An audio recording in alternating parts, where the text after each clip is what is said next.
안녕하세요. 저는 서울에 사는 30대 후반 여성입니다. 현재는 엄마와 단둘이 살고 있어요. 저는 이혼을 한 번 했습니다. 원래 엄마랑 살다가 결혼하고 남편과 둘이 살다가 다시 지금 엄마와 함께 살고 있는 게 되겠네요. 오늘 제가 이곳에 사연을 쓰게 된 이유는 제가 최근에 엄청 시원한 일이 있었거든요. 그 이야기를 여러분께 해드리면 좋을 것 같다는 생각에 이렇게 사연을 쓰게 되었습니다. 아마 들으시는 모든 분이 굉장히 재미있게 들으실 걸로 생각합니다. 당시에 저에게는 엄청난 큰 상처기는 했지만 지나고 보니 그런 이야기더라고요. 저와 남편은 친구의 소개로 만나 연애하고 결혼했습니다. 뭐 불같은 사랑을 한 건 아니었지만 많이 좋아했어요. 그러니 결혼을 한 거겠지만 말입니다. 결과적으로 저만 그런 거였지만 말입니다. 이른 나이가 아니다 보니 양측 다 결혼을 굉장히 서둘렀어요. 솔직히 이야기하면 저희 부모님이 조금 더 서두르셨습니다. 아무래도 한국에서는 여자가 나이가 많은 게 굉장히 흠이기는 하잖아요. 그래서 하루라도 빨리 식을 올리게 하고 싶어 하셨어요. 그래서 그쪽에서 원하는 건 대부분 해줬습니다. 예단이니 혼수니 하는 것들 말입니다. 사실 저희 집이 돈이 많은 집이 아니었기 때문에 그런 부분이 부담스러울 수밖에 없었거든요. 하지만 엄마는 다 맞춰주고 싶어 했어요. 뭘 그렇게까지 해. 꼭 내가 울 같잖아. 여자는 나이가 들면 결혼할 때 그럴 수밖에 없어. 그리고 우리 집은 남들이 볼 때 흠이 없는 것도 아니잖아. 엄마가 말하는 그 흠이라는 건 제가 아버지가 없다는 것이었어요. 저는 한 번도 그게 흠이라고 생각해 본 적이 없었지만 말입니다. 저희 아버지는 제가 아주 어렸을 때 사고로 돌아가셨거든요. 그리고 엄마는 혼자서 저를 키우셨고 말이죠.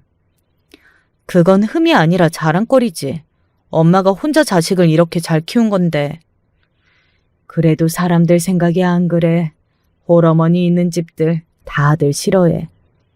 엄마 말에 반박하고 싶었지만 저도 아직은 시선이 그렇다는 건 잘 알고 있었습니다. 제가 제일 잘 알았죠. 아버지가 없다는 이유 하나만으로 크고 작게 무시당해온 일이 한두 번이 아니기는 했으니까요. 게다가 시어머니의 나이대 어르신들은 그런 편견이 더 많은 경우가 많았고요. 그래서 그냥 조금 부당하다고 생각하는 부분이 있어도 참고 넘어갔던 것 같아요. 그러지 말았어야 했는데 말입니다. 원래 그런 부분에서 이상함을 느낄수록 빨리 탈출하는 게 맞다는 생각을 요즘은 하고 있습니다. 사람은 고쳐 쓰는 것도 바뀌는 것도 쉬운 일이 아니라는 것을 말입니다. 그렇게 저와 남편은 제가 의린 상태로 결혼을 했습니다. 따지고 보면 시작부터 첫 단추가 잘못 깨어진 것 같기는 한 것 같아요. 그렇게 다 해주고 지고 들어갔으니 저를 우습게 볼 수밖에 없었다는 생각을 하기는 합니다. 원인 제공을 어느 정도는 했다고 생각은 해요. 물론 그렇다고 해서 사람을 그런 식으로 대했던 시어머니의 잘못이 용서가 되는 건 절대 아니지만요. 여기까지 들으셨으면 아시겠지만 제 결혼 생활은 악몽 그 자체였습니다. 뭐 엄청나게 사랑해서 한 결혼은 아니었지만 그래도 좋아했고 좋은 사람이라고 믿었던 남편은 제 생각과는 전혀 다른 사람이었어요. 어머님이 주말에 와서 집 청소 좀 하라는데 이게 맞아? 뭐가? 아니, 어머님 집 청소를 왜 내가 해? 그거 해주는 게 그렇게 싫어? 뭐? 부모님한테 그거 하나 해주는 게 싫어서 나한테 이렇게 싫은 소리를 하느냐는 말이야. 회사 마치고 들어와서 피곤한 사람한테. 나는 회사 안 다녀? 그니까 피차 피곤한 이야기는 왜 하느냔 말이야. 나는 이 집에 가족으로 들어온 거지 부리는 사람이 아니잖아. 며느리가 그 정도도 못한다고 이러는 게 나는 더 이해가 안 된다. 남편은 생각보다 가부장적인 사람이었고 제가 생각했던 것과는 전혀 다른 사람이었어요. 그러다 보니 언제나 말다툼이 있을 수밖에 없었습니다. 신혼 때부터 그랬으니 당연히 사이가 좋았던 시절이 없었어요. 신혼부터 제 결혼 생활이 악몽일 수밖에 없었던 이유였습니다. 남편과는 하나부터 열까지 맞는 게 하나도 없었어요. 생각도 표현하는 방식도 그리고 각각의 가족을 대하는 태도도 말입니다. 결혼하고 양가 부모님들 첫 생신을 맞이했을 때 남편의 너무 달랐던 그 태도가 아직도 선명히 기억나네요. 이번 우리 어머니 생신 때 다 같이 여행 가기로 이야기가 나와서 우리가 숙소 예약하기로 했는데 당신이 좀 알아봐줘. 내가 요즘 정신이 너무 없어서. 그럴 수 있잖아요. 가족끼리 다 같이 여행을 가는 것도 그럴 수 있는 일이고 숙소를 저희가 하는 것도 그럴 수 있는 일이었습니다. 그 당시에는 제가 회사 일이 남편보다 조금 한가하긴 했기 때문에 그냥 아무 생각 없이 알아보고 결제까지 했어요. 제가 시어머니 숙소를 결제하고 남편이 용돈을 100만 원 정도 드리기로 했다고 하더군요. 그래서 그러라고 했습니다. 그리고 여행을 무척 잘 다녀왔어요. 숙소 너무 좋더라. 역시 센스가 있는 사람은 남다른 것 같아요. 언니가 했죠? 네. 역시 오빠가 이런 곳을 알아볼 리가 없지. 뭐 그렇게 좋은 줄도 모르겠구나. 나는 작년에 간 것도 좋았다. 하여간 오빠가 이런 소리 듣는 건 그냥 넘어가지를 못해. 어디가 좋았어? 나는 살다 그렇게 별로인 곳을 못 봤는데. 시어머니가 신우이의 등짝을 한 대 짝 하고 치더군요. 시어머니는 자기 아들이 조금만 안 좋은 소리도 참 듣기 싫어하는 사람이었습니다. 그게 제 앞에서는 더 그랬어요. 제 앞에서는 자신의 아들이 얼마나 대단하고 잘나고 이런 것만 이야기하기 바빴으니까요. 아무튼 그렇게 시어머니의 생신을 치르고 한 달 정도 지나서 저희 엄마의 생신이 다가왔거든요. 가족들끼리 여행은 못 가더라도 함께 밥을 먹고 용돈을 드리는 것 정도는 당연하게 할 줄 알고 제가 식당을 예약했어요. 그리고 남편에게 이야기했습니다. 다다음 주 토요일에 엄마 생일인 거 알지? 시간 비어나? 그런 제 말에 남편이 아무렇지 않게 이렇게 이야기하더군요. 나 그날 약속 있는데? 순간 저는 무슨 소리를 들었나 했습니다. 회사의 일로 어디를 가는 것도 아니고 피치 못할 일정이 있는 것도 아니고 그저 약속이 있다는 이유로 거절의 뜻을 표하다니요. 제가 너 지금 무슨 소리 하냐는 얼굴로 남편을 바라봤어요. 남편은 그런 제 시선에 민망한 듯 머리를 긁적이더군요. 그러고는 이렇게 말했습니다. 이것도 참 기가 차긴 했었던 것 같아요. 아니, 안 간다는 말이 아니라 그냥 그렇다고. 근데? 당연히 취소해야지, 당연히. 하지만 저는 이미 남편의 진심을 봐버린 기분이 들었습니다. 자신의 엄마가 생일일 때는 한 달 전부터 숙소를 예약하고 식당은 어디를 가고 이런 것까지 다 신경을 썼으면서 저희 엄마 생일에는 식사를 하루 하는 것도 약속이 있다는 대답이 나오다니요. 그러면 약속이 있어서 안 올 생각을 했다는 거잖아요. 그 뒤로 자기는 그런 의미로 한 말이 아니라며 저를 나름 풀어주려 했지만 이미 진심을 봐버린 다음이었습니다. 억지로 끌려온 듯 온 저희 엄마의 생일에 남편은 선물은커녕 용돈 봉투 하나 준비해오지 않았더군요. 저는 기분이 나쁘다 못해 더러웠습니다. 남편이 저와 저희 엄마를 어떻게 생각하고 있는지가 너무 체감이 되었거든요. 집으로 돌아오는 내내 제가 말 한마디 없자 슬쩍 제 눈치를 보던 남편이 묻더군요. 당신 혹시 나한테 뭐 화난 거 있어? 왜 그래? 그 질문도 정말 어이가 없었던 것 같아요. 화난 게 있냐고요? 화난 게 있냐고? 당신 지금 그걸 말이라고 해? 혹시 내가 장모님 생신 때 아무것도 안 해서 그래? 그게 잘못했다는 걸 알면서 안 했다는 말이지 지금?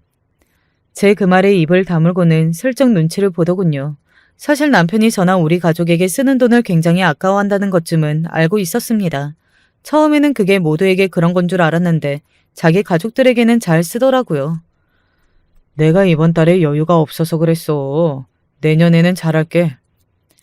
나는 뭐 어머님 생신 때 여유가 있어서 돈이 남아 돌아서 그렇게 한 줄 아니? 결혼하고 첫 생신이야. 엄마가 속으로 뭐라고 생각했겠어, 어? 아니, 뭐 그럴 수도 있지. 그러면 나도 그럴 수 있으니까 내년부터는 어머님 생신 안 챙겨도 되지? 무슨 말을 또 그렇게 하냐? 가족끼리 그런 게 어딨어. 너는 그럼 오늘 가족끼리 그런 게 어딨다고 그런 건데. 제 말에는 아무 말을 하지 못하고 입을 꾹 다물더군요. 정말 기가 찼습니다. 저는 뭐 좋아서 그 비싼 숙소를 예약하고 운전하고 하루 종일 시어머니 짐을 들어드리고 그랬냐고요. 본인은 그냥 그런 거 없이 제가 다 예약한 식당에서 밥 먹으면서 어떻게 빈손으로 올 수 있냐는 말입니다. 그것도 결혼하고 첫 생신을요. 제가 며칠을 말도 하지 않고 쌩하게 굴자 남편이 이러더군요. 쪼잔하게 그걸로 며칠을 이렇게 화를 내냐? 쪼잔? 너 지금 쪼잔이라고 했니? 내가 당신 돈 안 써서 그래? 그게 아니면 뭔데? 너는 아예 마음이 없는 거잖아. 안 그래? 나랑 우리 엄마를 뭐라고 생각했으면 생신 때 밥 먹자는 말에 약속 있다는 소리를 해대질 않나. 빈손으로 오질 않나. 나랑 엄마 대하는 태도에 열받은 거라고. 그걸 모르겠어? 알아듣지 못한 것 같았지만요. 그때는 저를 어르고 달래면서 어떻게 넘어갔던 것 같습니다. 그리고 며칠 뒤에 엄마와 저를 불러서 밥을 사더군요. 엎드려 저를 받는 기분이기는 했지만 뭐 그런 이유로 갈라설 것도 아니고 그냥 앞으로는 잘할 거라고 그렇게 믿고 넘기기로 했습니다. 절대 그래서는 안 되었던 건데 말이죠. 그런 일이 끊이지 않았던 것 같아요. 그런 거 있잖아요. 사람을 뭘로 생각하면 저렇게 행동할 수 있지? 하는 행동들을 참 많이 했던 것 같습니다. 남편이 말이죠. 그러다 한 번은 크게 싸움이 났던 적이 있어요. 비슷한 이유였습니다. 내가 하는 일은 당연한 거고 본인이 하는 건 시간을 내서 해주는 거니까 고마워해야 한다. 그런 남편의 태도들이 쌓이고 쌓여 제가 폭발한 적이 있거든요. 생각해보면 그게 결혼하고 2년이 미처 안 되었을 때 일어났던 일이었어요. 남편이 얼마나 대단한 사람인지 알 수 있는 부분입니다. 그 2년 동안 저를 그렇게 폭발하게 했으니까요. 내가 오늘은 일찍 들어오라고 했지.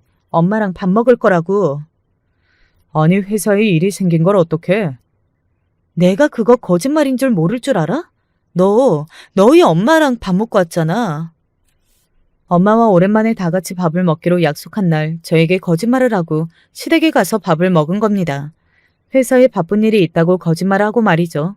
신우이가 저에게 전화를 해서 언니는 왜 안 왔어요? 하는 바람에 알게 되었고 말이죠. 아니, 나는 장모님 불편해서. 나는 너희 엄마가 편하니? 당신은 며느리잖아. 요즘 세상에 그런 게 어딨어. 그러는 너는 사위잖아. 그냥 좀 넘어가면 안 돼?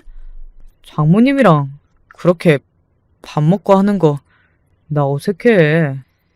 나도 너희 집 가서 밥 먹는 거 어색해. 그러면 나도 안 가도 되니? 그리고 저희가 싸우는 걸 시어머니가 보셨어요. 그것도 참 마음에 안 들었는데 시어머니는 수시로 저희 집에 반찬이다 뭐다 가져다 주신다는 이유로 드나드셨거든요. 그런데 반찬을 가져다 주시러 왔다가 저와 남편이 싸우는 소리를 들으신 겁니다. 2년이? 시어머니는 앞뒤 이야기를 듣지도 않고 무슨 상황인지 알지도 못한 상태에서 제가 자기 아들에게 그렇게 소리를 질렀다는 이유 하나만으로 저에게 돌진하듯 다가와 제 뺨을 후려치셨어요. 정말 순식간에 일어난 일이었습니다. 짝 하는 소리가 거실에 울려 퍼지고 한동안 정적이 흘렀습니다.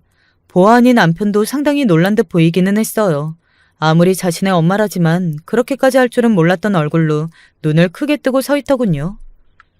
네가 지금 감히 우리 아들한테 큰 소리를 지른 거냐? 어?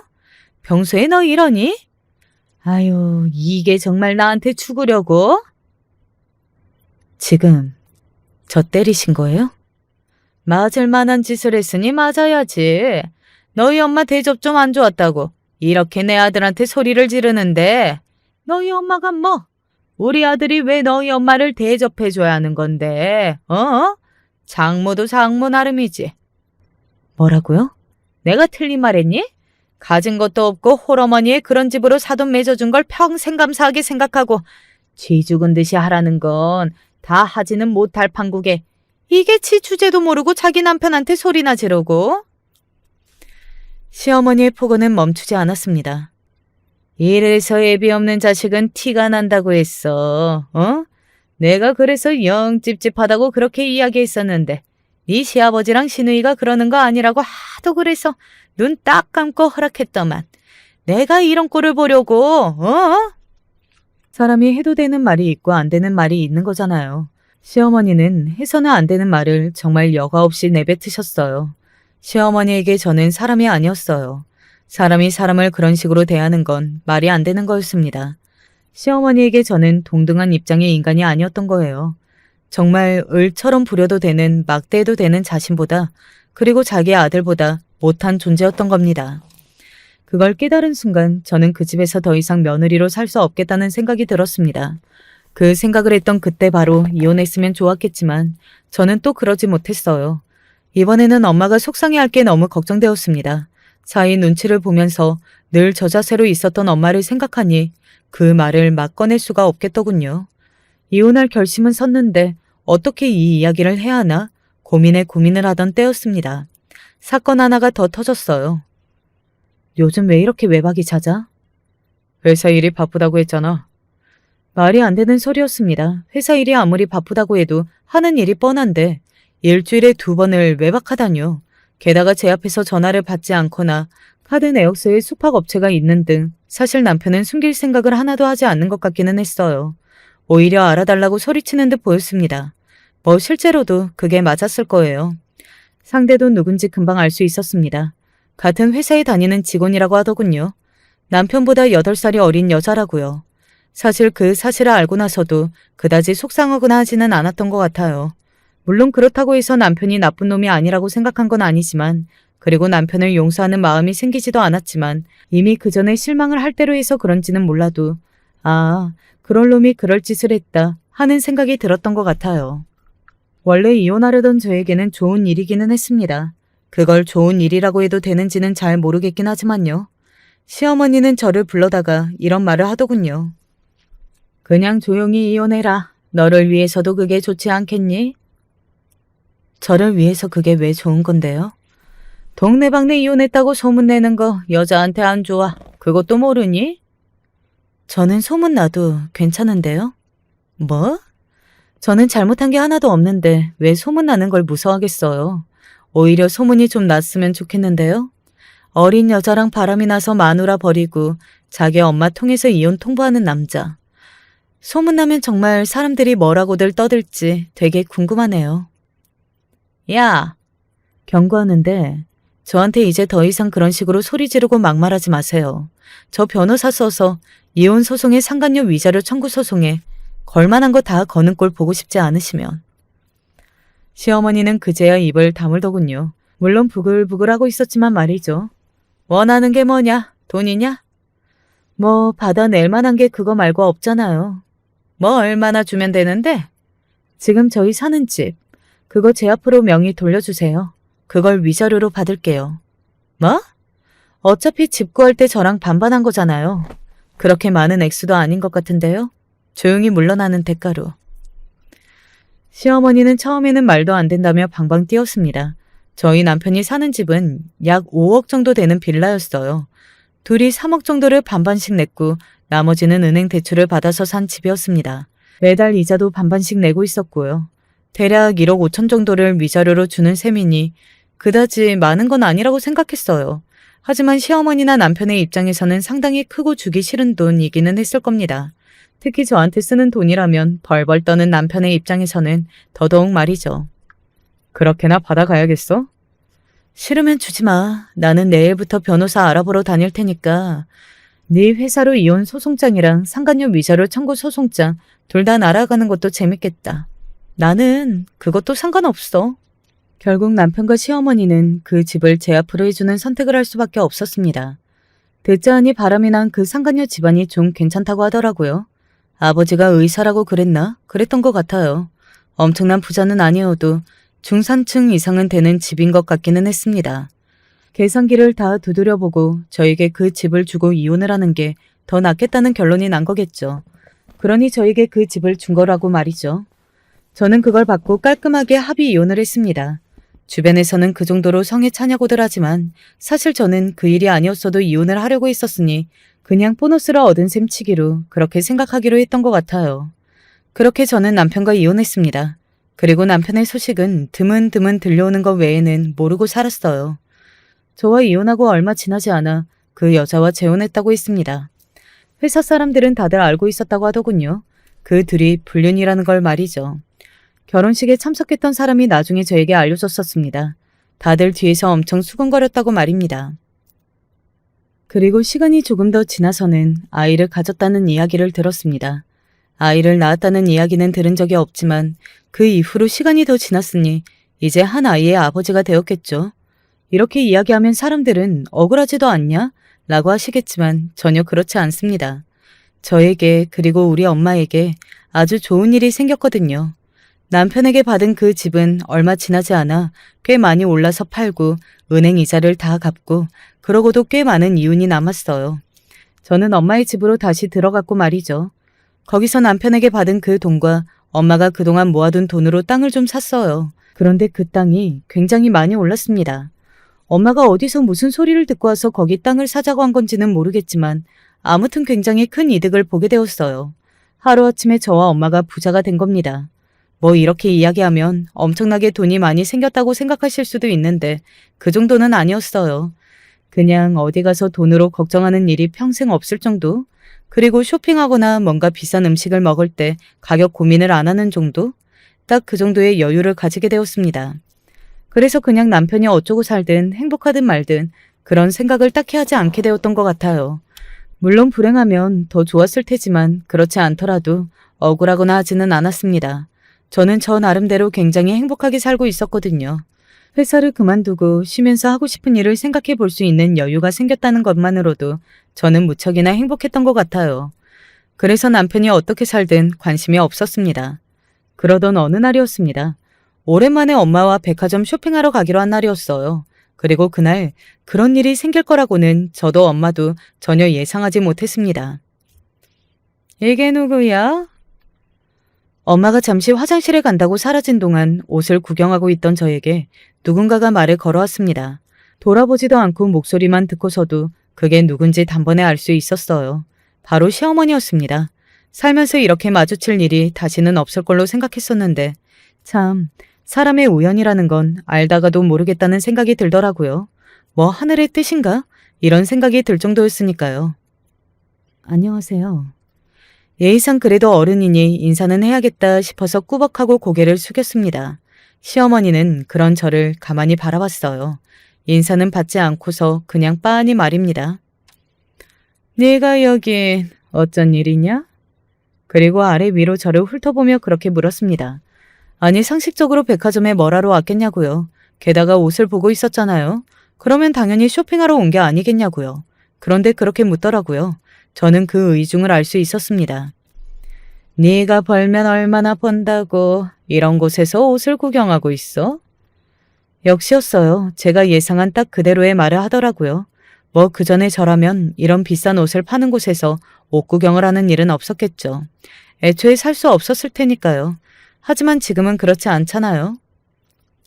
그리고 지금 회사가 있을 시간 아니냐? 저 이제 회사 안 다니는데요.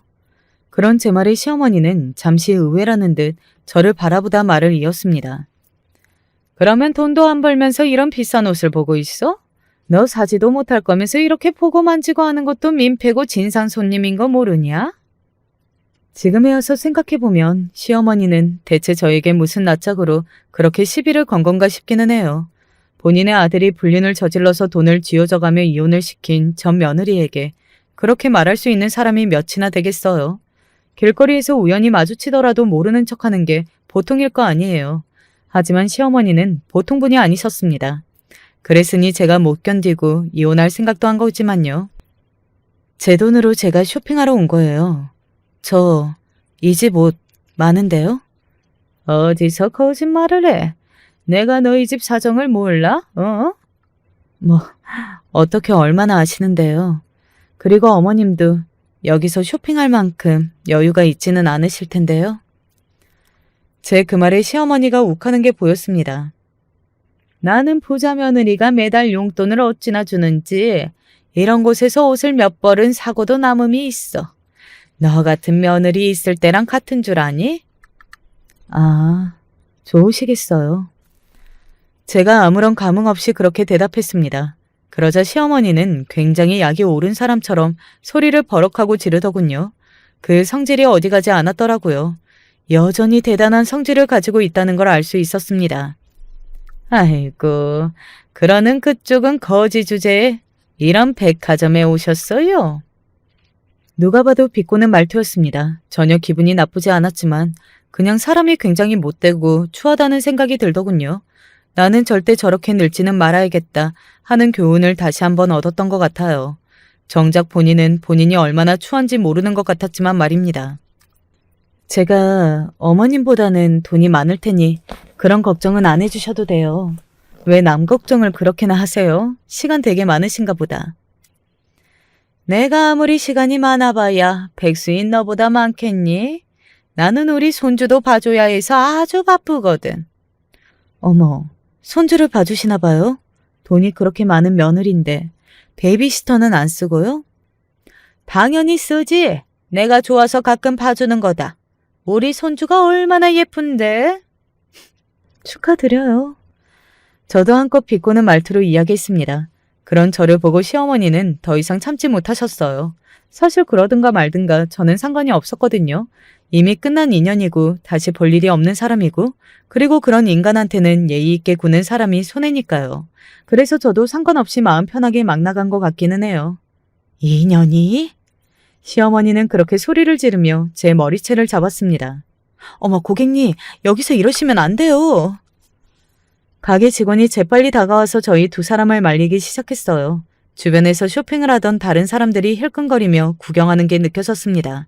그리고 그때였어요. 지금 이게 뭐 하는 짓입니까? 화장실에 간 엄마가 돌아온 겁니다. 저는 태어나서 봐온 엄마의 모습 중에 가장 화가 많이 난 엄마의 모습을 그날 본 것 같아요.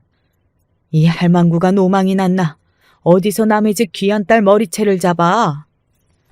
그런 말이 우리 엄마 입에서 나오고 있다는 사실에 오히려 제가 놀라서 입이 떡 벌리고 엄마를 바라봤어요. 그리고 그런 엄마의 모습에 시어머니도 놀란 듯 눈을 크게 떴다가 이내 정신을 차린 듯 엄마를 향해 소리를 질렀습니다. 너 엄마? 너 말 다 했어? 덜했다. 왜? 어딜 염치도 없이 우리 딸한테 행패를 부려? 멍청해? 생각이 없어? 자기 아들이 불륜 저질러서 이혼해달라고 내쫓은 전 며느리한테 이렇게 맞대먹게 행동하는 인간이 노망이 난 게 아니면 뭐야? 어? 구경을 하는 사람들이 수군거리는 게 느껴졌습니다. 저 아줌마 너무한 거 아니냐. 자기 아들이 바람이 났는데 왜 전 며느리한테 시비를 걸어? 와, 나 저렇게 뻔뻔한 사람 처음 봐. 뭐 이런 말들을 하는 게 들려왔어요. 그리고 시어머니도 사람들이 자신을 손가락질하면서 수군거리는 걸 들었고 말이죠. 얼굴이 새빨개지더군요. 그게 수치심인지 아니면 분노인지는 몰라도 말입니다. 그래서 위자료 많이 받아갔잖아. 위자료를 받아갔으면 네 아들이 불륜을 저지른 게 없던 일이 되니? 그렇게 멍청해서 머리는 왜 달고 다니니? 어? 주변 사람들이 푹하고 웃는 소리가 들려왔습니다. 시어머니를 향한 명백한 비웃음이었어요. 그리고 그걸 들은 건 저뿐만이 아닌 듯 했고 말이죠. 시어머니의 눈이 순간 뒤집히는 게 보였거든요. 거기서 이성을 잃은 겁니다. 그래서는 안 됐는데 말이죠. 거지 같은 것들이 여기서 나를 비웃어? 니들이 니들 주제도 모르고, 어? 새 며느리한테 빌붙어서 사는 니가 거지지. 우리가 왜 거지야? 야! 그 다음은 정말 무슨 영화나 드라마에서 나오는 것 같은 모습으로 저희에게 달려든 시어머니는 백화점 경호팀이 와서 말릴 때까지 저와 엄마의 머리채를 잡고 놔주지 않았습니다. 지금도 그 순간을 생각하면 제가 겪은 일이지만 드라마나 영화 속의 장면 같다는 생각이 들곤 하는 것 같아요. 시어머니는 아마 거기서 그렇게 넘어갈 걸로 생각했을 겁니다. 엄마나 저는 돈도 없고 백도 없는 사람이라고 생각했을 테고 본인은 그렇게 사랑에 맞지 않는 본인의 며느리와 그 집안이 자신에게 백이라고 생각했을 테니 말이죠. 저희 쪽에서 더 시끄럽게 일을 만들지 않을 거라고요. 사실 저도 엄마도 그냥 넘어갈 걸로 생각했습니다. 하지만 엄마는 그럴 생각이 전혀 없었어요. 나는 그 노인네를 가만히 둘 생각이 없다. 그러면 어떻게 하려고? 엄마는 변호사를 만나러 가겠다고 하더군요. 먼저 시비를 건 것도 그쪽이었고 백화점 측에서 만약 저희가 고소한다면 자료를 다 넘겨줄 수 있다고도 했고 말이죠. CCTV나 직원들 증언 같은 것들 말입니다. 시어머니는 고소장을 받아보고서는 엄청 놀랐는지 바로 전화가 왔어요. 너희 어머니 제정신이라니? 아직도 그런 말이 나오세요? 한순간에 욱하는 심정으로 변호사 쓰고 이러면 나중에 후회해. 그 돈 아껴서 노후 자금으로 쓰셔야지. 겁도 없이 여전히 굉장히 비꼬는 말투로 그렇게 이야기를 하더군요. 그래서 제가 이야기해줬습니다. 모르시나 본데 저희 엄마가 돈이 좀 많으시거든요. 이 모녀가 지금 쌍으로 제정신이 아니구나. 어디 한번 보시죠. 어떻게 되는지. 그렇게 본격적인 싸움에 들어갔습니다. 그쪽에서도 변호사를 고용한 것 같았지만 사실 소용이 없을 거예요. 저희 측 변호사분이 훌륭한 분이시기도 했지만 이미 증거가 차고 넘치는 상황이었거든요. 먼저 제 머리채를 잡은 분도 시어머니였고 게다가 그곳에서 저와 엄마가 쇼핑을 몇 번 했던 적이 있었던지라 안면이 있는 직원이 필요하면 본인이 증언이라도 하겠다고 선뜻 나서기도 했고 말입니다. 시어머니는 일단 그걸 믿을 수 없어 했어요. 그 직원이 니들 편에 서서 증언하겠다고 했다고? 이것들이 제정신이야? 내가 팔아줘도 훨씬 더 팔아줄 텐데 멍청한 것들. 무슨 소리 하시는 거예요? 저랑 엄마가 이미 쓴 돈이 얼만데. 뭐? 시어머니는 그렇게 하나둘 일어나는 일들을 보며 믿을 수 없지만 믿게 되어가고 있었습니다. 저희 집에 돈이 많다는 그 사실을 말입니다. 처음에는 거짓말이라고 하더니 그 다음에 비싼 변호사를 썼다는 사실을 알게 되고 나서부터는 믿는 것 같더라고요. 그러면서도 그 돈이 다 어디서 났는지 몹시 궁금해하는 것 같았습니다. 하루는 전화가 와서 묻기에 제가 이야기를 해줬던 게 기억이 나네요. 그동안 무슨 일이 있었길래 갑자기 돈이 생긴 거야? 어디서 훔치기라도 했냐? 참, 말을 곱게는 절대 안 하는 양반이었습니다. 그 집 팔아서 산 땅이 엄청나게 올랐거든요. 그래서 떼부자 된 거예요. 뭐? 시어머니는 몹시 분해있습니다. 아니, 분할 게 뭐가 있나 싶기는 해요. 자신이 준 돈으로 저희가 대박이 났다고 본인 것이라고 생각을 하는 건지 뭔지 말입니다. 이런 말을 하더라고요. 내 덕에 부자가 됐으니 감사하다고 하지는 못할 망정 이렇게 소송을 걸어? 그게 왜 어머니 덕이에요? 내가 너한테 그 집을 주지 않았니? 어머니 아들이 바람만 안 피웠어도 그 집을 저에게 줄 일이 없었을 거 아니에요. 그렇게 말을 하면 꼭 입을 다물었습니다. 자기 아들이 한 짓은 생각도 하지 않고서는 말이죠. 뭐 남자가 사회생활하고 바깥일을 하다 보면 바람쯤이야 피울 수 있지. 한눈을 팔 수도 있지. 그렇게 이야기했던 과거의 그 모습 그대로였어요. 뭐 애초에 본인이 반성한 적도 없고 앞으로도 그럴 일 없으니 변할 일도 없었겠지만 말입니다. 소송은 당연히 저희가 유리한 방향으로 진행이 되었고 급기야 남편이 저에게 연락해 왔습니다. 시어머니는 도저히 자기 입으로 우리에게 잘못했다, 합의하자 이런 말을 하지 못하겠는 모양이더라고요. 남편이 대신 사과하러 온 거 보면 말이죠. 잘 지내는 것 같아서 보기 좋네. 그러게, 나는 잘 지내는데 당신은 얼굴이 왜 그래? 남편은 그 사이에 한 10년은 늙은 사람처럼 얼굴이 엄청나게 상해 있더라고요. 뭐 걱정을 한 건 아니었고 그렇게 된 이유가 그저 궁금했습니다. 어리고 예쁜 여자랑 재혼해서 아이까지 낳고 잘 사는데 말이죠. 게다가 그렇게 돈돈거렸는데 돈이 많은 집안의 사이가 된 거였잖아요. 그러면 굉장히 행복해하고 안색이 피어야 하는 거 아니냐고요. 남편은 저를 보고 한숨을 한번 크게 쉬더니 이렇게 말하더군요.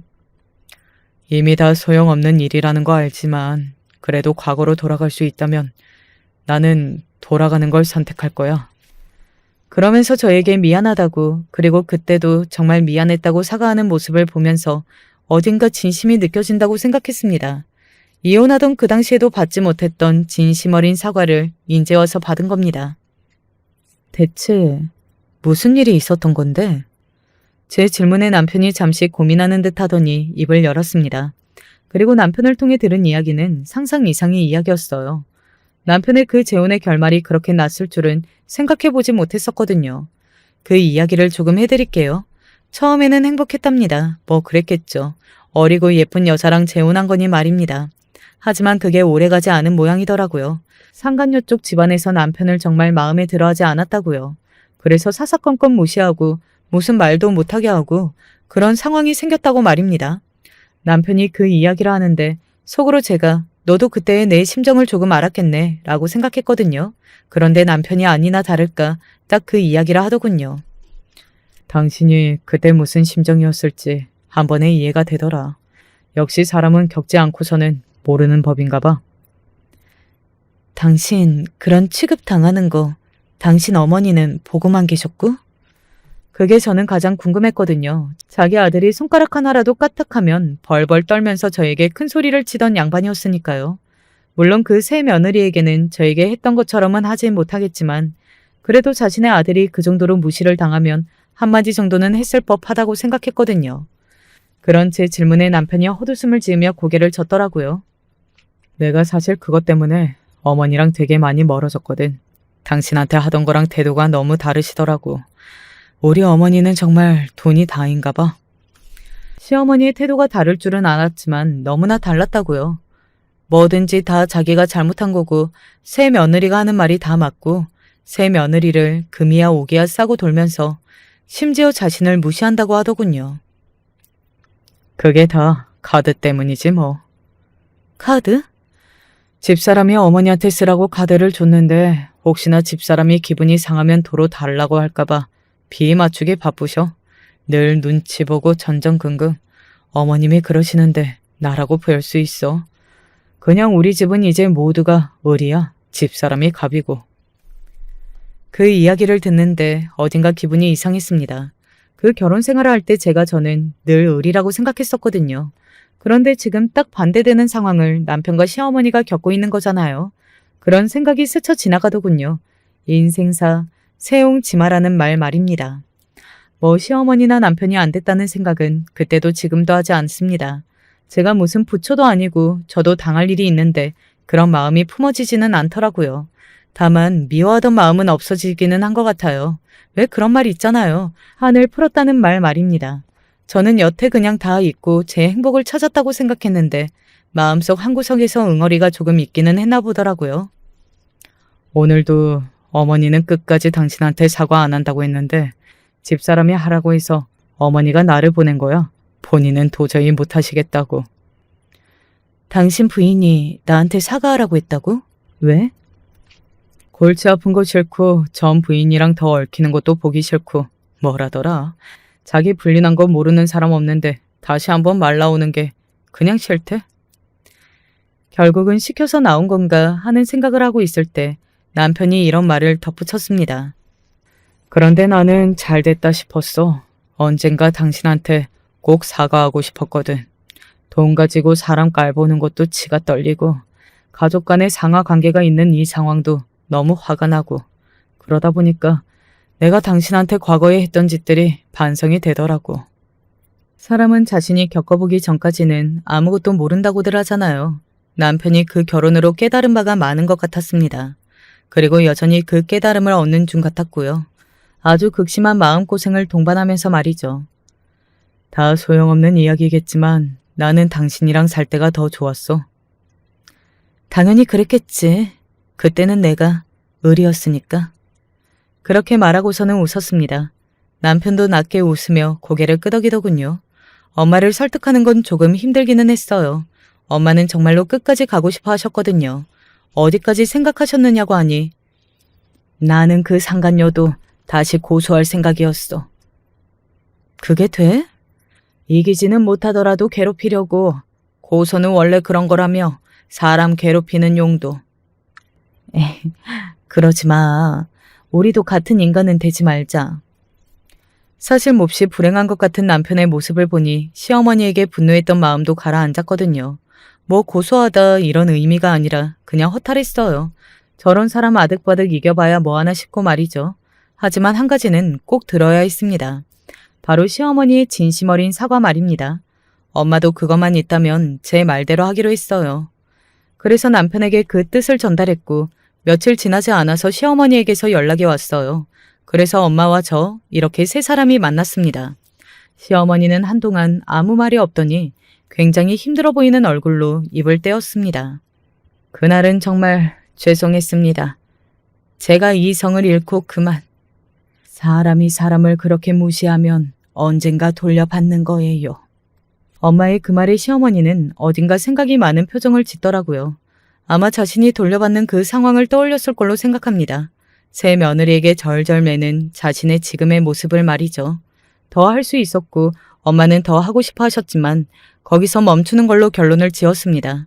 더는 엮이고 싶지 않은 마음도 있었고 그냥 이미 되돌려 받고 있는 사람들에게 저까지 나서서 더 무언가를 얹어주고 싶지는 않았던 것 같아요. 누군가는 답답하다 생각할 수도 있겠지만 당시에 제 마음이 그랬습니다. 그렇게 합의하에 고소는 마무리가 되었습니다. 제가 시어머니에게 마지막으로 했던 말이 기억나네요. 그건 정말 진심이었거든요. 돈, 중요하고 좋지만 그게 전부는 아니에요. 그런 걸로 사람 판단하고 괴롭게 하고 그러지 마세요. 그리고 지나간 시간은 돌아오지 않아요. 무슨 말을 하고 싶은 거냐? 저 성진 씨 보고 정말 깜짝 놀랐거든요. 한 10년은 늙어 보여서. 제가 남편의 이름을 언급하자마자 시어머니의 표정이 싹 변하더라고요. 제가 무슨 말을 하는 건지 단번에 알아차린 듯 보였습니다. 그리고 제가 그 모든 사실을 알고 있다는 것도 말이죠. 네가 간섭할 일 아니다. 이제는 남남인데 남의 집안일에 말 얹지 마라. 시어머니는 기분이 나쁘다는 듯 확 인상을 쓰고 말했습니다. 네, 맞아요. 남의 집안일이니 제가 말을 얻는 게 아니기는 하죠. 하지만 그래도 그 말은 해야겠다는 생각이 들더군요. 돈만 쫓다가 정말 소중한 거 잃고 나중에 후회하지 마시고 지금 잘하세요. 제가 봤을 때는 그 사람 진짜 많이 안 좋은 상태인 것 같으니까. 글쎄 그 부분은 네가 간섭할 일이 아니래도. 시어머니의 그 태도에 한숨만이 나왔던 것 같아요. 그리고 생각했습니다. 절대 바뀔 일이 없을 것 같다고 말이죠. 그리고 그 바뀌지 않는 시어머니에 관한 확인은 머지않아 이루어졌습니다. 합의도 했고 이제는 더 이상 볼 일이 없을 걸로 생각했는데 시어머니에게서 연락이 왔어요. 굉장히 다급한 목소리였습니다. 너 성진이한테 연락받은 거 없니? 다짜고짜 남편에게 연락받은 거 없냐고 묻더군요. 제가 어리둥절해서 말했습니다. 아니요. 온 거 없는데 무슨 일이신데요? 제 대답에 시어머니는 뭔가를 이야기하려다가 입을 다물고서는 이렇게 이야기했습니다. 혹시 성진이한테 연락 오거든 나한테 꼭 좀 전해다오. 알겠지? 아니 무슨 일이 있는 건데요. 그렇게만 이야기하시면 제가 어떻게 해요? 잠시 더 망설이던 시어머니는 작은 목소리로 이야기해 줬습니다. 편지 하나만 남기고 집을 나갔다고 말이죠. 아니 나이가 40이 넘어서 가출이라뇨? 저는 그런 건 정말 듣도 보도 못했던 일이었어요.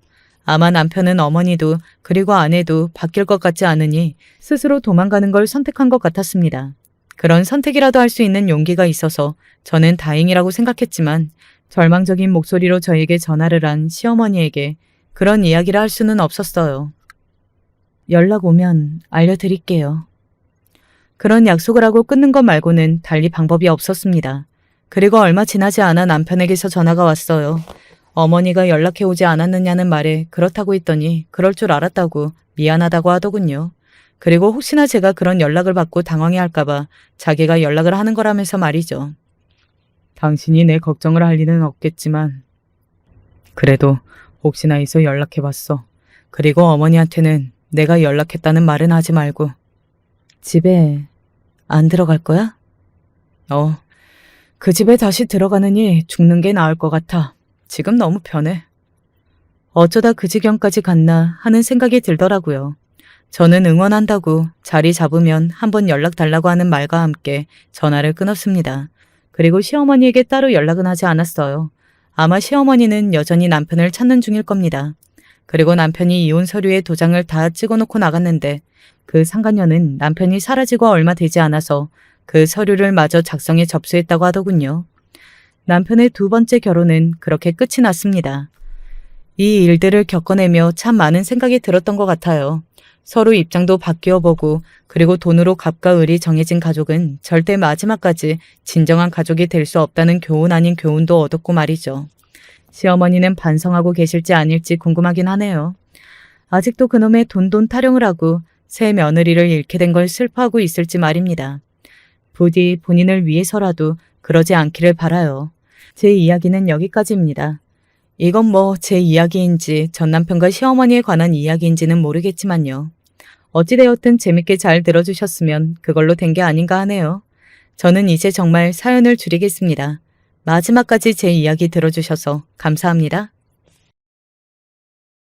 결혼을 하고 나서 맨날 좋은 일만 있던 것은 아닙니다. 특히 남편이랑 싸울 때면 참 세상 사는 거 더럽게 힘들다는 생각 많이 했습니다. 그게 아니라고 하더라도 살다 보면 이런저런 힘든 일들이 있지 않습니까? 그것 때문에 혼자 울기도 울고 그랬었는데 그나마 같은 동네에 무척이나 친한 친구가 있었다는 게 참 위안이 됐던 것 같습니다. 그 친구는 저랑 고등학교 동창이었어요. 늘 반에서 조용하고 얌전하고 숫기가 없던 친구는 처음에는 조금 다가가기가 어려웠지만 제가 워낙 성격이 밝고 활발한지라 친구가 혼자 있는 게 안타까워서 너 뭐하고 있어? 우리랑 같이 놀자. 라며 먼저 말을 걸고 무리에 끼워주고는 했는데 막상 친해지니까 친구는 정말 저의 버금갈 정도로 말도 많고 잘 웃고 좋은 친구더라고요. 그냥 처음 친해질 때까지가 좀 어렵구나 라는 생각을 하면서 이어온 인연입니다. 물론 그 친구랑 고등학교 때부터 한 번도 끊김없이 쭉 연락을 하면서 지냈던 건 아니에요. 저희도 꽤 오랜 시간 동안 연락이 끊겼던 적이 있었습니다. 저희 때야 여자들이 대학 가는 게 흔치 않아서 저나 친구나 대학은 안 가고 꽤나 일찍 결혼을 했었는데 서로 집 자체가 굉장히 멀다 보니까 아무래도 같은 반이었던 고등학교 때랑은 좀 다르더라고요. 우리 꼭 서로 연락하면서 지내는 거다? 당연하지. 너야말로 그렇게 이야기하고서 연락 안 하면 안 돼? 고등학교를 졸업하고 초반 몇 달은 서로 잘 지냈습니다. 집 전화로 전화도 걸고 그날 뭐 했는지 내일 뭐 할 건지 이야기도 하면서 서로 시간이 맞는 날이면 만나서 약속도 잡았죠. 하지만 서로 결혼을 하고 나서는 정말 서로 눈코 뜰 새 없이 바빠 예전처럼 친하게 지낼 수가 없었습니다. 자세한 이야기는 못 들었지만 아마 친구도 저처럼 온갖 시집살이에 시달린 게 아닐까요? 그런 친구가 한 결혼하고 5년이 지난 뒤에 저에게 먼저 연락이 왔었습니다. 잘 지내고 있었어? 혹시 시간 되면 오랜만에 한번 얼굴 볼까? 사는 게 너무 바빠서 친구 얼굴을 제대로 떠올리기도 힘들었었는데 그렇게 친구가 먼저 연락을 걸어주니까 얼떨떨한 마음도 있으면서도 너무 반갑고 고맙더라고요. 당연히 시간 내겠다고 어디서 만날까? 하고 물으면서 약속을 잡았습니다. 그리고 약속날 잔뜩 꾸미고서 친구를 보러 나갔는데 어쩜 친구는 마지막으로 만났을 때랑 별로 달라진 것도 없더라고요. 그때야 저희 둘 다 아직 그렇게 나이가 들지 않고 젊었을 때라 그럴만하기도 했지만 당시 저는 친구를 무척이나 오랜만에 본다고 생각을 했기 때문에 그렇게까지 똑같은 친구가 너무 신기했습니다. 야, 너나 나나 결혼한 건 똑같은데 어떻게 너는 나이 하나 먹은 티가 안 나니? 아휴, 나는 하루하루 늙어가는 게 눈에 보이는데. 무슨 소리야. 너도 하나도 안 늙었는데 뭐. 그렇게 시시콜콜 온갖 잡담을 나눴는데 어쩐지 친구 표정이 그렇게 좋지가 않더라고요. 그래서 슬쩍 눈치를 보다가 그나저나 너도 많이 바쁜 거 아니었어? 시집 가고. 근데 어쩐 일로 연락을 했대? 뭐 나야 네가 연락 줘서 너무 기쁘지만. 이라면 눈을 띄었습니다. 그랬더니 친구가 그러더라고요. 나 여기 동네로 이사 왔어. 앞서 말했던 것처럼 친구는 무척이나 먼 동네에서 남편과 함께 살고 있었습니다. 그래서 얼굴을 자주 보기가 힘들었던 거고요. 근데 저랑 같은 동네에 이사를 왔다니까 놀랍고 기쁘더라고요. 저는 다른 친구들도 다 멀리 살아서 솔직히 힘들고 지칠 때마다 편하게 기댈 수 있는 사람들이 근처에 없어가지고 그게 참 힘들었는데 그래도 가장 친하다고 할 수 있는 친구가 같은 동네에 산다니까 앞으로는 서로 남편 푸념도 좀 들어주고 꼭 그런 게 아니더라도 심심할 때 만나서 함께 차라도 한잔하면서 시간을 보낼 수 있겠다는 사실이 너무 좋았습니다. 어쩜 웬일이야. 이 동네로 이사를 왔다고?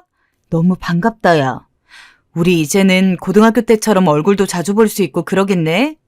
나중에 너희 남편도 한번 제대로 소개시켜줘. 나도 우리 남편 소개시켜줄게. 물론 우리 남편이야 소개시킬 만한 가치가 있는지 모르겠다만. 아, 남편. 나 실은. 그런데 잔뜩 신난 제 앞에서 친구가 머뭇거리더니 자기 이야기를 꺼냈습니다. 그 이야기는 새삼 제가 생각하던 얘기가 아니라 저도 모르게 말을 잃고 말았죠. 알고 보니까 친구가 이 동네에 이사 온 이유는 과부가 되었기 때문이었어요. 남편이랑 원체 사이가 안 좋아서 서로 말 한마디 안 하고 지냈다고 합니다. 친구와 친구 남편 사이에는 애도 없어서 애 때문에 굳이 같이 살 환경도 아니었다고 했죠. 그러던 어느 날 남편이 도망을 가고 말았는데 도망간 지 몇 달도 채 안 돼서 혼자 극단적인 선택을 해서 일찍이 숨을 거두었다고 했습니다. 친구는 처음에 무척이나 황망하고 당황스러웠다고 해요. 비록 남편을 사랑하지는 않았고 남편이 도망을 간 것에 대해서 괘씸하고 화가 나는 마음도 있었지만 그렇다고 해서 남편이 죽길 바랐던 건 절대 아니었는데 그렇게 씩씩대며 나가던 뒷모습이 살아서 보는 마지막 모습이었다니. 차마 그 동네에서 계속 살 수가 없어서 이사 올 동네를 찾다가 여러 가지 후보지가 있었는데 마침 제가 사는 동네가 집값도 괜찮고 무엇보다도 친구인 제가 있어서 여러모로 편할 것 같아가지고 이사를 왔다고 했습니다. 미안해. 나는 그런 것도 모르고 나만 너무 기뻐했네. 이사 올 거면 미리 말을 좀 하지. 내가 도와줬을 건데. 저는 애써 분위기 전환을 해봤지만 쉽사리 바뀌지가 않더군요. 어쩐지 그 이야기를 듣고서 친구 얼굴을 보니 조금 수척해진 면도 있는 것 같고. 친구는 제가 몰라서 그런 거니까 괜찮다고 했지만 그럼에도 저는 너무 미안해서 그날 밥이랑 차 모두 제가 사고 그날의 만남 이후에도 저는 친구를 자주 저희 집으로 불렀습니다. 여보, 인사해. 내 고등학교 때 친구야. 우리 동네로 이사로 왔는데 우리가 워낙 친했어야 말이지. 앞으로 얼굴 자주 보게 될 것 같아서 당신한테도 인사시키는 거야. 아, 네, 안녕하세요. 정수미라고 합니다. 친구는 저와 남편이 있는 집에서 본인이 함께 시간을 보낸다는 게 경험쩍고 미안한 얼굴이었지만 저는 일부러 친구를 자주 불렀습니다. 고등학교 때도 얌전하고 숫기가 없긴 했지만 친구는 혼자 지내는 건 별로 안 좋아했거든요. 남편도 없는 상황에서 혼자 지낼 친구가 안쓰러워서 오지랖을 부렸습니다. 그러자 처음에는 어색한 감이 보이던 친구도 남편과 어느 정도 알고 지낸 사람처럼 지낼 수 있을 만큼 조금 밝아졌고 남편도 친구를 어떻게 대해야 할지 몰라서 어색하던 것은 언제 그랬냐는 듯이 저희는 금방 셋이서 무척이나 친하게 지내게 됐습니다. 여보, 우리 이번에 다 같이 여행이나 갈까? 여행? 어디로? 거기 당신 가고 싶었던데, 제주도. 거기서 2박 3일 동안 쉬다 오자. 마침 나 회사 휴가도 쓰고. 그래? 그거 너무 좋은 생각이다. 저희는 셋이서 여행도 갔어요. 여행지는 제주도였는데 이국적인 풍경이어서 보는 것만으로도 힐링이 되었던 것 같아요. 친구는 저와 예전에 한번 제주도에 놀러 가자고 약속을 한 적이 있었기에 지금 이 소원을 이루게 되었다며 더 기분 좋아했고요. 그런데 문득 제주도에서 지내는 날 밤 친구가 이런 말을 하더라고요. 고마워, 미진아. 뭐가? 네가 나 챙겨주는 거 알아, 은근. 나 힘들까 봐 그러는 거지? 그때 내 얘기 듣고. 얘 그런 거 아니야. 그냥 너가 필요해서 그래. 아니야, 나 다 알고 있어. 너무 고맙다. 친구가 눈물을 글썽이며 저에게 고맙다고 하는데 괜히 저도 눈물이 나더라고요. 제가 물론 친구를 챙겨준 건 맞지만 친구도 제 푸념이든 고민거리든 귀찮은 내색 없이 잘 들어주었거든요. 그것만으로도 고마웠는데 그리 말해주니 덩달아 저도 친구에 대한 애틋함이 생기더라고요. 그날 이후 저는 더 친구한테 잘해줘야겠다고 생각한 것 같아요. 그래서 친구가 경제적으로 위기를 겪을 때도 제가 나서서 해결해 주려고 했죠. 미진아, 안 그래도 돼. 내가 어떻게든 돈 구해보면 돼. 엄마한테 빌려도 되고. 아니야, 너 엄마한테 이런 말하기 그렇잖아. 일단 내가 주는 돈으로 좀 쓰고 나중에 갚아. 다행히 남편도 흔쾌히 허락해 주었어요. 생각해보면 조금 이상하긴 했어요. 남편은 좀 짠돌이 기질이 있어서 자기 돈 쓰는 거에 엄격한 편이었거든요. 돈 관계는 쉽게 하는 거 아니라며 중마고우한테도 돈은 잘 빌려주지 않고. 근데 유독 제 친구에게는 관대했어요. 어렵대? 그럼 우리가 도와줘야지. 일단 100만 원 정도 보내주고 더 필요하면 당신이 알아서 챙겨줘. 그땐 뭣도 모르고 그런 남편이 참 고마웠어요. 내 마음을 이렇게 헤아려주나 싶었죠. 그리고 그 우정은 제가 출산을 하고 자식들이 쑥쑥 자랄 때까지도 계속되었어요. 장장 몇십 년 동안 이어진 인연이었죠. 하지만 그때쯤에는 저도 남편과 그렇게 사이가 좋지 않았습니다.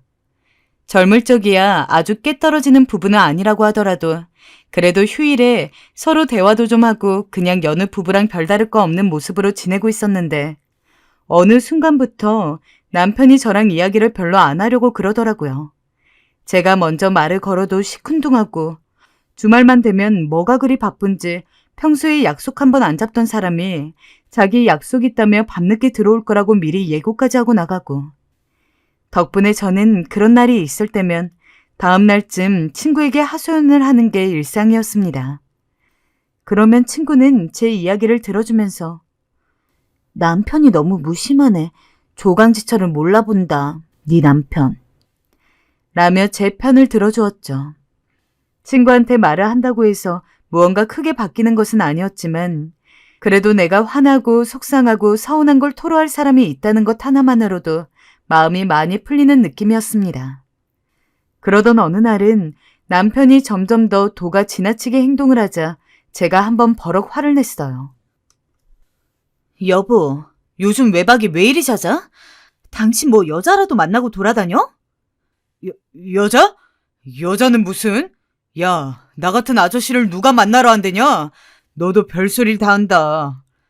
근데 왜 내 눈을 못 봐? 목소리는 왜 떨고? 내가 언제 그랬다 그래? 넌 그렇게 집에서 할 일이 없냐? 남편 트집이나 잡게. 애나 잘 봐. 남편의 반응이 참 이상했어요. 정말 제 눈도 못 쳐다보고 버벅거리는 게 꼭 무언가를 숨기는 사람 같았거든요. 그래도 제가 그렇게 세게 나오니 한동안은 찍소리 못하고 집안에 있더라고요. 그러던 어느 날이었어요. 제가 처음 남편의 바람에 대해 감을 잡게 된 날이기도 했는데요. 남편이 이날 갑자기 목걸이를 사들고 집에 들어왔더라고요. 대놓고 산 건 아니었고 가방 속에 숨겨서 가져왔는데 케이스와 영수증이 그대로 있길래 저는 당연히 저를 주려고 사온 건 줄로만 알았습니다. 웬일로 이 인간이 이런 일을 했지? 하며 남편이 제 생일을 착각이라도 했나 싶었습니다. 근데 시간이 아무리 지나도 남편이 제게 그 선물을 안 주는 거예요. 여보, 오늘 뭐 사온 거 없어? 뭐? 나 주려고 사온 거 말이야.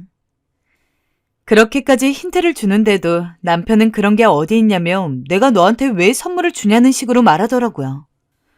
참, 너도 할 일이 그렇게 없냐? 하여튼 망상은.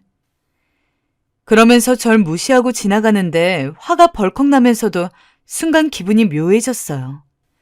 그렇다면 그 목걸이는 대체 누구한테 주려고 사왔단 말인가요? 저는 곧바로 이 문제를 친구와 상의했어요. 수미야, 만약에 바람이면 어떡하니? 나 정말 못 산다 그럼. 아니야, 설마 널 두고 바람을 폈겠어? 아닐 거야. 그럼 그 목걸이는 뭔데? 아, 그러게. 어쨌든 너무 섣불리 생각하지 말자. 친구는 저에게 진정하라고 그런 게 아닐 거라 했지만 제 감은 아니었어요. 그래서 전 실행에 옮겨보기로 했죠. 바로 남편을 미행하기로 한 겁니다. 그리고 그 계획을 친구에게도 말해줬어요. 내가 그 자식 때문에 이런 짓까지 하게 될 줄은 몰랐다. 정말. 한편으론 서럽기도 하고 서글프기도 했지만 선택지가 없었어요. 친구는 저를 다독이며 자기가 같이 가주겠다고 했고 저는 그렇게 친구와 함께 남편을 미행했어요. 남편은 그날 저에게 회식 때문에 외박을 한다고 한 날이에요. 전 그 말을 당연히 믿지 않았고요. 그래서 회식 장소 앞을 서성였는데 남편이 웬걸? 어떤 여자랑 같이 있더라고요. 분명 회식이라 했는데 말이죠. 이게 바로 불륜 현장이다 싶어 저는 곧바로 들어간 남편의 멱살을 잡아버렸습니다. 야, 네가 사람이냐? 어떻게 애를 두고 이럴 수가 있어? 당신 여길 뭐 하는 거야? 뭐 하긴 바람핀 놈 불륜 현장 덮친 거지. 그런데 제가 너무 성급했던 걸까요? 옆에 있던 여자의 표정이 조금 이상하게 변해가더라고요. 그러면서 하는 말이 뭔가 오해가 있는 것 같으신데요. 저 직장 동료 맞아요. 곧 사람들 올 거예요. 저희가 일찍 끝나서 먼저 와 있었거든요. 네? 순간 저는 창피하며 얼굴이 확 달아올랐어요. 그리고 때마침 남편의 직장 동료들이 우르르 횟집으로 들어오는데 세상에 어떻게 이런 일이. 저는 쥐구멍으로 숨고 싶은 마음이었습니다. 남편은 자기 체면 완전히 구겨놓았다고 집에 와서 난리도 아니었고요. 제가 아무리 미안하다고 사과를 해도 남편은 저를 완전히 죄인 취급했고 이 일이 시어머니 귀에까지 넘어가 시댁에서도 한참 혼이 나야 했습니다. 너는 우리 정수가 그런 일을 할 애로 보이니? 어디 들이댈 데가 없어서 거기까지 가서 설치긴 설쳐. 아휴, 내 얼굴이 다 화끈거리네. 너 때문에 우리 애가 회사에서 얼마나 불리해졌는지 알긴 아니? 죄송합니다, 어머님. 그러니까 당신은 이래서 문제야. 늘 뭐든 멋대로 오해하고 판단하고 사람을 쥐잡듯 잡고. 그러니 내가 숨이 막히지. 집에만 있으면 아주 숨이 턱턱 막혀. 내가 집에 있고 싶겠냐? 아니, 너 애미 우리 정수를 쥐잡듯 잡니? 어? 아니, 애나 잘 키우고 집안일이나 똑바로 할 노릇이지. 어디 남편 길을 잡으려 들어? 너 그거 아주 문제 있는 행동이다. 어? 어디 감히 여자가 남편 길을 잡으려 들어? 눈치 없이 저에게 화내는 남편 덕에 그날 시어머니에게 3시간에 걸쳐 무릎 꿇고 설교를 들었던 것 같아요. 제 행실이 얼마나 잘못된 건지를 3시간에 걸쳐 설명하시는데 정말 돌아버리는 줄 알았습니다. 남편은 저에게 단단히 삐지기라도 한 건지 그 티를 팍팍 내더라고요. 이제는 아예 연락도 안 하고 밤늦게 들어오는 것이 일쑤였으며 심각할 때는 그냥 아예 외박을 하고 들어오더라고요.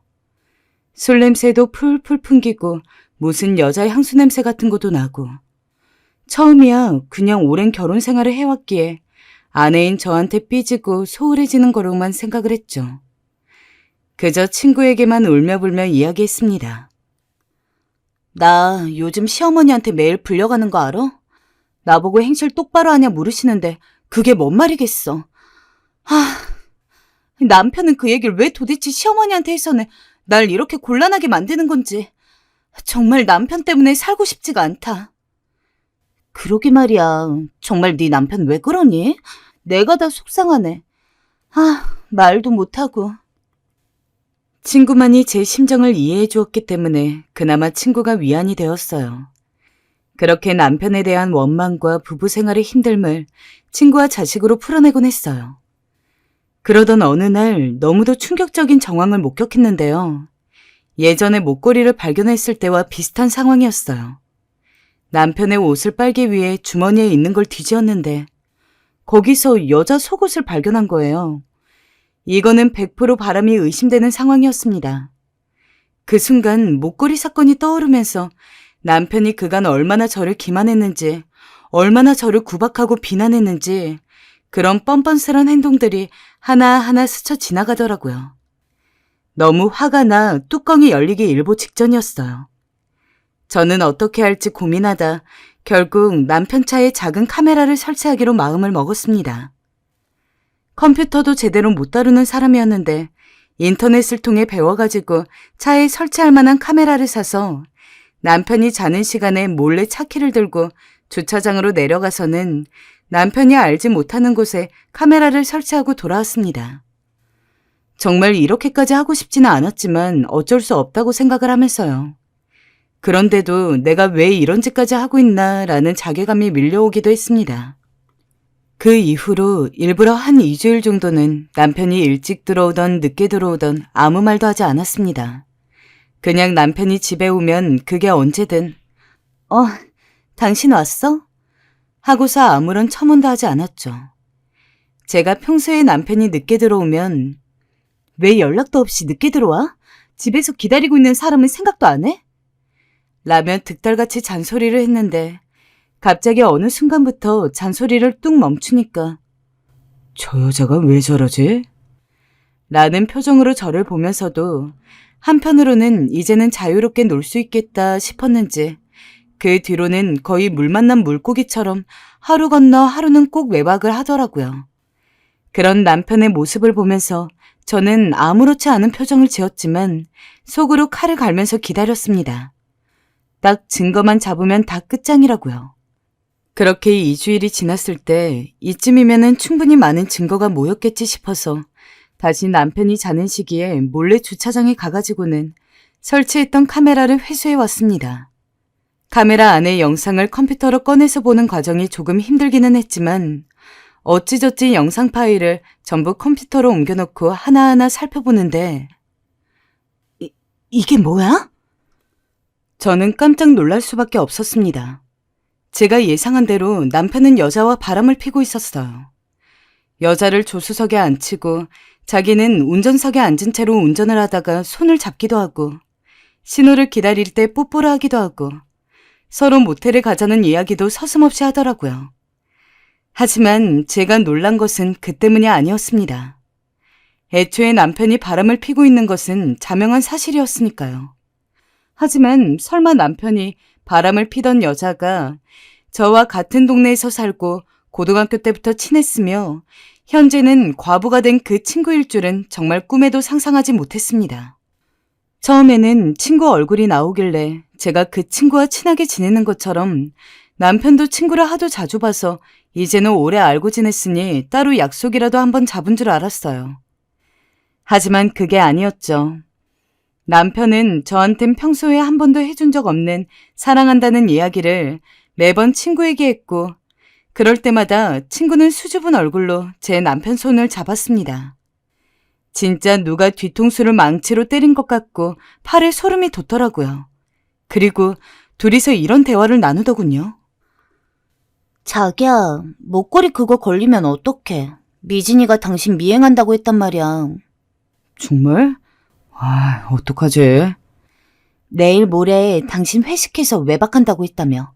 그때 나랑 같이 미행하기로 했으니까 잘 피하면 되지. 오히려 이번 일이 우리한테 기회일 수 있어. 이번 기회에 아예 미진이가 당신 바람 의심 못하도록 해버리자고. 역시 좋은 생각이다. 우리 수미 똑똑한데?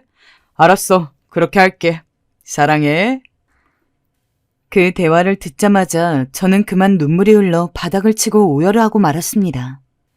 제가 걱정된다며 같이 미행해주겠다고 한 친구가 뒤에선 그런 대화를 나누며 둘이서 저를 완전히 바보 취급을 하고 있었던 거죠.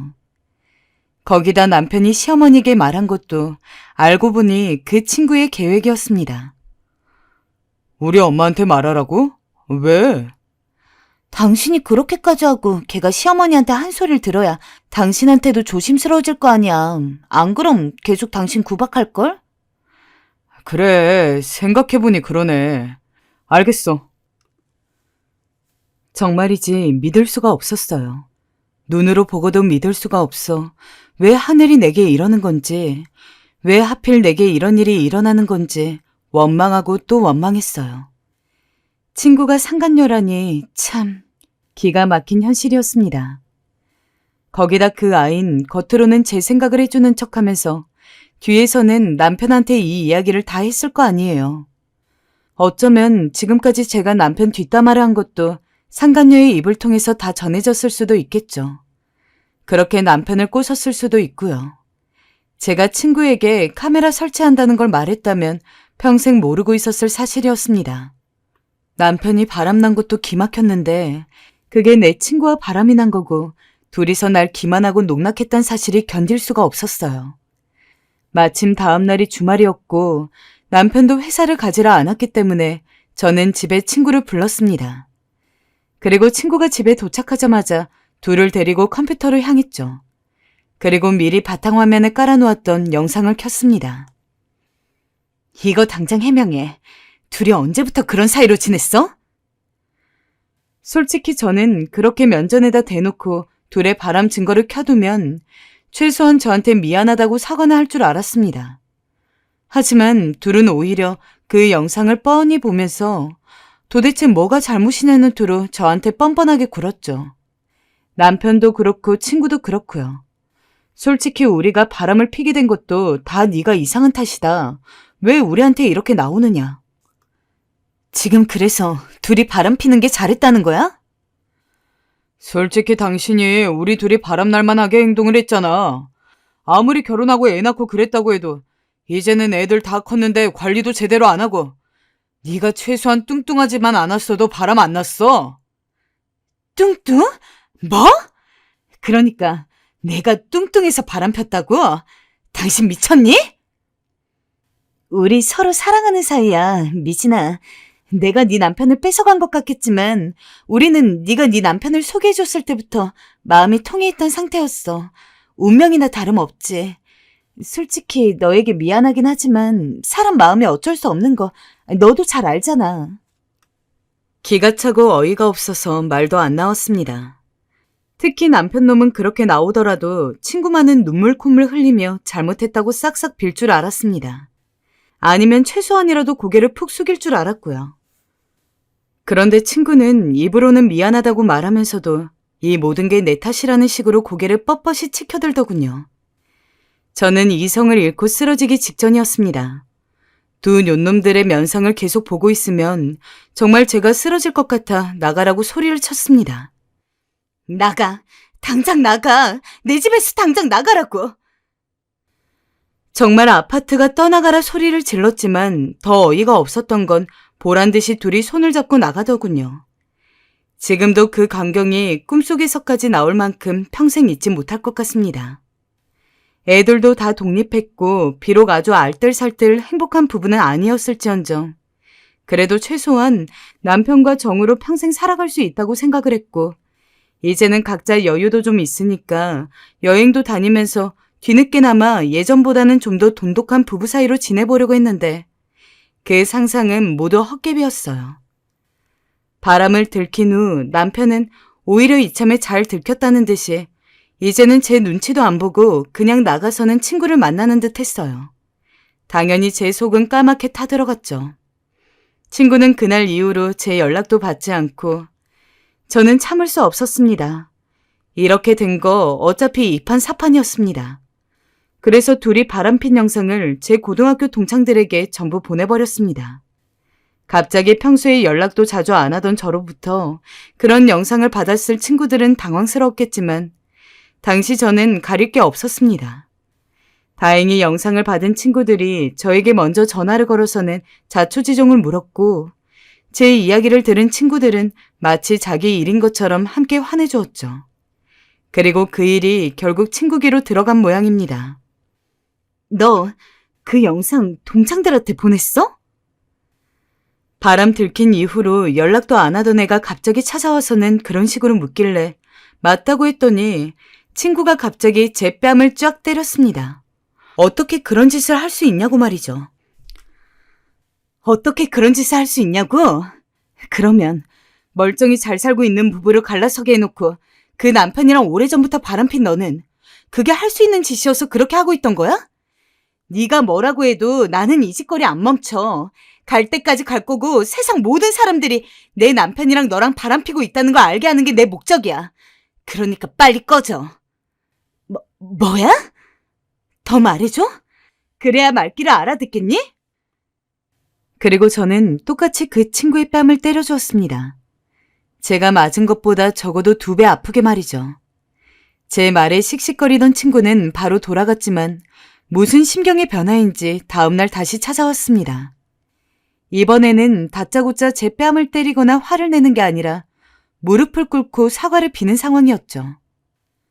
이제 와서 뭐? 용서해달라고? 내가 잘못했어. 이제 그만해. 부탁할게. 내가 쓰레기였어. 한 번만 용서해줘, 친구야. 그런데 그 말을 한 후 무슨 짝이라도 한 것처럼 남편이 들어왔습니다. 남편은 친구 앞에 서 있는 저와 무릎을 꿇고 잘못했다고 빌고 있는 친구를 보더니 화를 내더라고요. 당신, 우리 영상을 다른 사람들한테 보냈다면서? 그게 사람으로서 할 짓이야? 어처구니가 없어서 남편을 보자 남편은 친구가 더없이 소중한 사람이라도 되는 것처럼 아주 꿀이 뚝뚝 떨어지는 눈으로 괜찮냐면서 친구를 부축하려 들었습니다. 친구는 남편의 팔을 꼭 붙잡고 서 있었고요. 당신은 사람도 아니야. 너랑은 정말 이제 1분 1초도 같이 못 있겠다. 너처럼 독한 엑스는 처음 봤어.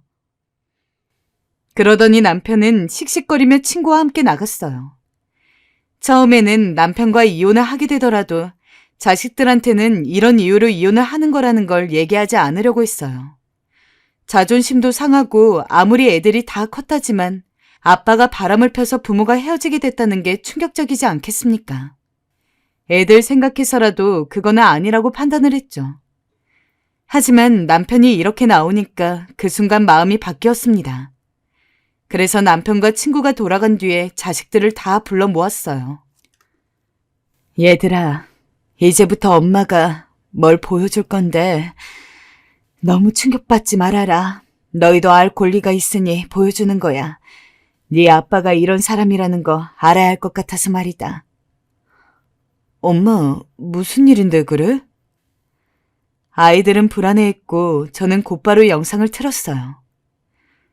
이 여자 엄마랑 가장 친하다던 그 이모 아니야? 친구는 꽤 오래전부터 저희 부부와 인연을 쌓은 만큼 당연히 제 자식들도 친구로 알고 있었습니다. 얼굴도 나름대로 자주 봤었고 제가 워낙 친한 친구라고 소개를 해서 말이죠. 자식들도 자기 아빠가 바람을 핀 것도 핀 거지만 그 대상이 제 친한 친구라는 것에서 큰 충격을 먹은 것 같았습니다. 영상을 다 보고 나서 한동안 아무 말도 없더니 둘째가 그러더라고요. 엄마 얼른 이혼하라고. 다른 자식들도 하루빨리 헤어지라면서 어떻게 아빠가 저럴 수 있냐. 그 친구는 친구가 맞냐며 제 대신 둘 욕을 엄청 해주었습니다. 우리는 다시는 아빠 안 볼 거야. 그냥 처음부터 우리한테 부모님은 엄마 혼자인 걸로 생각할 거야. 엄마, 왜 진작 말하지 않고 혼자 소갈이 하고 있었어? 우리한테 말했어야지. 고맙다, 얘들아. 고마워. 솔직히 자식들이 그렇게 제 편을 들어주니까 눈물이 날 만큼 깊었습니다. 보통 이런 일처럼 부모 중에 한 명이 무조건적으로 잘못한 일이라고 하더라도 멀쩡히 있던 가정이 깨지는 게 자식으로서 싫을 법도 한데 그런 건 하나도 신경을 안 쓰고 오로지 남편의 바람으로 인해 제가 받았을 상처만을 생각해주는 게 참 자식들은 잘 키웠다 싶고. 하지만 그렇다고 하더라도 제 분은 풀리지가 않았습니다. 겨우 저와 친구와 같이 알고 지냈던 동창들에게만 영상을 보내는 걸로는 성이 차지 않았죠. 그래서 친구가 다니던 직장이랑 저랑 만나기 전 중학교 동창들에게 제 남편과 바람이 났다는 영상을 전부 보내버렸습니다. 그리고 당연히 거기서 그치지 않았습니다. 남편의 직장 동료와 동창들에게도 똑같이 보냈죠. 애초에 자식들한테 영상을 밝힌 이후로 저는 무조건적으로 남편과 이혼을 할 거라고 마음을 먹은 상황이었습니다. 그런 쓰레기랑 더 같이 살고 싶지도 않았고 이미 저는 분노로 인해서 눈이 돌아버린 상황이었죠. 그렇게 영상들을 잔뜩 뿌리고 얼마 안 가서 다들 자기 직장 동료랑 동창들로부터 연락을 받았는지 제 전화가 아주 불이 나도록 전화를 걸고 문자를 보내더라고요. 너 진짜 제정신이야? 가만 안 둘 줄 알아. 너 이거 유포죄로 고소할 수 있는 거 모르지? 아는 변호사한테 이야기하러 갈 거니까 법정에서 볼 준비해. 아주 온갖 욕설에 고소를 하겠다느니 콩밥을 먹게 해주겠다느니 어쩌고 하면서 연락을 하는데 콧방귀만 나왔습니다. 기가 차지도 않았죠. 저는 상관도 없으니 고소할 거면 하라는 얘기를 하고서 만약에 지저분하게 갈 거면 나도 생각해둔 게 있다. 어디 너네랑 나랑 둘 중에 누가 끝장이 먼저 나는지 갈 때까지 가보자고 답장을 하고는 아예 둘을 전부 차단을 했습니다. 둘에게 배신당하고 난 후 마음은 너무 힘들기 그지없었어요. 다행히 자식들은 다 결혼을 해서 독립한 상황이었는데 졸지의 남편 바람으로 이혼을 하게 된 엄마가 안쓰러웠는지 그날 이후로 거의 한 명씩 돌아가면서 저와 시간을 보내었어요. 엄마, 힘들지. 우리가 있으니까 너무 힘들어하지 마. 우리한테 좀 기대도 돼. 자식들이 그렇게 말해주니 너무 고마웠죠.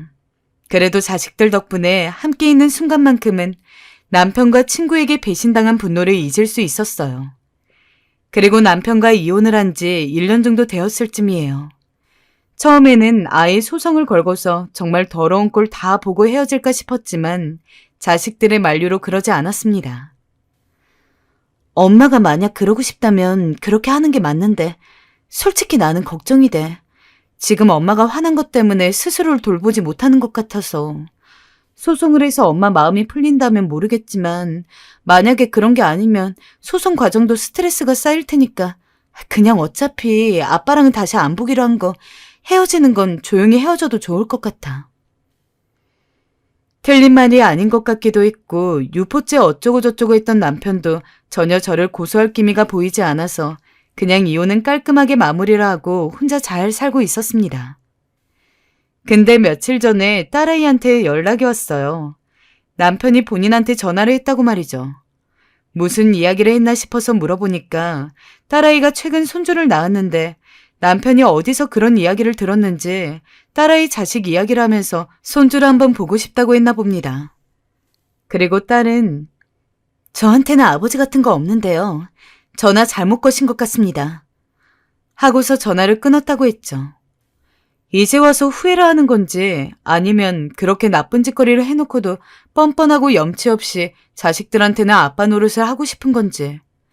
그래봤자 제 자식들은 다 제 편이어서 소용도 없을 텐데 솔직히 깨소금 맛이었어요. 남편도 최소한 자식들에 대해서는 뭐라도 느끼는 게 있겠죠. 이제 와서 후회하면 뭐하나요? 얻은 게 있으면 잃는 것도 있어야 하잖아요. 그게 자식들이어도 말이죠. 그런데 충격적인 얘기는 지금부터예요.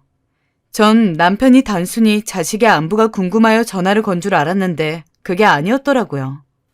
어느 날 갑자기 이번엔 저를 찾아온 겁니다.